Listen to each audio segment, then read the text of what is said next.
دکھ بانٹنے والا کوئی نہیں تھا، باقی سب کچھ تھا۔ شام کو ڈرائیور مجھے سیر و تفریح کے لیے لے جاتا تھا۔ زندگی عجیب سی موڑ پر آ گئی تھی، مگر مجھے سکون نہیں مل رہا تھا۔ عام حالات میں میری زندگی قابل رشک تھی، زندگی مخصوص دائرے میں گھومتی رہی، میرے اندر الاؤ پکتا رہا۔ میں نے بھی نوٹ دے کر اپنے ڈرائیور کو قابو کر لیا۔ اس سے پہلے میں نے اشتیاق کی خبر گیری کروائی اور جلد ہی یہ پتہ چل گیا کہ اشتیاق بھی سیٹھ صاحب کا کارندہ ہے۔ مگر ایسا ہے تو سیٹھ صاحب نے 60,000 روپے اسے کس کے لیے دے؟ وہ ایسے بھی مجھے اس سے چھین سکتے تھے۔ یہ بات تو میری سمجھ میں نہیں آ رہی تھی۔ اب میں نے ڈرائیوری بھی سیکھ لی تھی اور خود گاڑی چلانے لگی تھی۔ میں نے کہیں جانا ہوتا تو ڈرائیور کو زحمت نہ دیتی۔ میں دن رات اشتیاق کی تلاش میں تھی، مگر وہ بھی کوئی عام کارندہ نہیں تھا، ورنہ اس معمولی سی مقام میں نہ رہتا تھا، جبکہ دوسرے ملازم اچھے خاصے مالدار لوگ تھے۔ دولت کی ریل پیل تھی۔ اس زندگی کو دھتکارنا اتنا آسان نہ تھا، مگر میں اپنی بربادی کیسے بھول جاتی؟ مجھے اپنے پورے گھر کا حساب لینا تھا۔ پھر جب سیٹھ صاحب ایک بیرون ملک کے ٹور پر گئے تو مجھے موقع مل گیا۔ وقاص کا ایڈریس تو ایسے ہی میرے پاس تھا۔ افتخار بھائی جب خط لکھتے تو میں پڑھتی رہتی تھی۔ ان کے گھر کا پتہ مجھے یاد ہو گیا، جتنا اپنے گھر کا یاد نہ تھا۔ وقاص کے گھر کا اس سے بھی زیادہ یاد تھا۔ میں جب وقاص کے گھر پہنچی تو وہاں کا منظر بدلا ہوا تھا۔ اس کی شادی کی شادیانے بج رہی تھی۔ شام کا اندھیرا پھیل چکا تھا۔ ایک عورت سے معلوم ہوا کہ آج وقاص کا نکاح ہے۔ مجھے ڈر تھا کہیں وقاص مجھے دیکھ نہ لے، گو کہ میں نے اپنا حلیہ کافی بدل رکھا تھا۔ میں ایک گھر کے اندر گھس گئی۔ مجھے کافی دیر چھپنا پڑا۔ حسن اتفاق کہ جہاں میں چھپی تھی قریب ہی دلہن کا کمرہ تھا۔ پھر وہ وقت آیا کہ وقاص صاحب سامنے سے آتے دکھائی دیے اور ساتھ والے کمرے میں داخل ہو گئے۔ مجھے آج کوئی ڈر نہیں لگ رہا تھا۔ میں نے آواز سننا چاہی تو یہ آواز وقاص کی تھی۔ میں ایسے کیسے بھول سکتی تھی؟ وہ کسی سے بات کر رہا تھا۔ نادیہ، آپ کل تک میری بھابھی تھی، قسمت کہ آج تم میری بیوی ہو۔ جہاں میں نے یہ زہر نگلا ہے تو تمہیں بیوی بھی بنا لوں گا۔ میں تم سے کچھ نہیں چھپانا چاہتا۔ میں تمہیں صاف بتا دوں، مگر تم اسے راز ہی رکھنا۔ نادیہ، تمہارا سہاگ لوٹنے والا میں ہی ہوں۔ جہاں افتخار بھائی نوکری کرتے تھے وہاں سے ایک لڑکی میں نے اغوا کی تھی۔ وہ لڑکی ہی میرے کل کائنات ہے۔ اسے میں ایک لٹیرے کے پاس چھوڑ کر آ گیا۔ بہرحال وہ میری زندگی ہے، میں اس کے بغیر جی نہیں سکتا۔ اس لڑکی کو جہاں میں چھوڑ آیا ہوں وہ بہت ہی مکار، فریبی اور دغاباز نکلا۔ مجھے بڑا بھروسہ اور فخر تھا، مگر اس نے کمینگی کی حدیں پار کر دیے۔ اب مجھے بلیک میل کرتا ہے، روز پولیس کو بتانے کی دھمکی دیتا ہے۔ اس نے اس کے عوض میری بیوی کی عزت کو لوٹنا چاہا، جس پر میں بہت مجبور ہو گیا تھا۔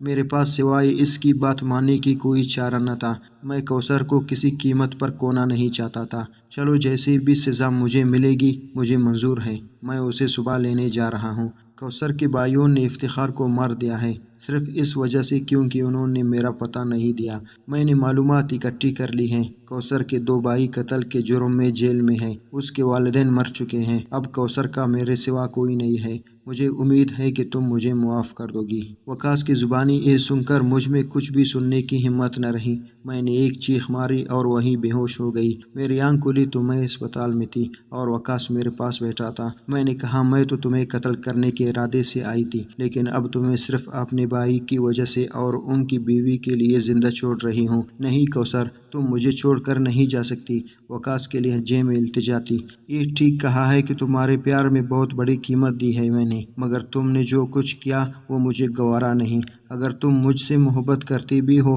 تو میں اس محبت پر لعنت بھیجتی ہوں جس میں غیرت اور عزت نہ ہو۔ میں نے اس کو کہا اور پھر اپنی دہلیز پر لوٹ گئی، جہاں میرے بھائی میرے منتظر تو نہ تھے، مگر میں انہیں منانے جا رہی ہوں، کیونکہ بھائی بہنوں کا مان ہوتے ہیں۔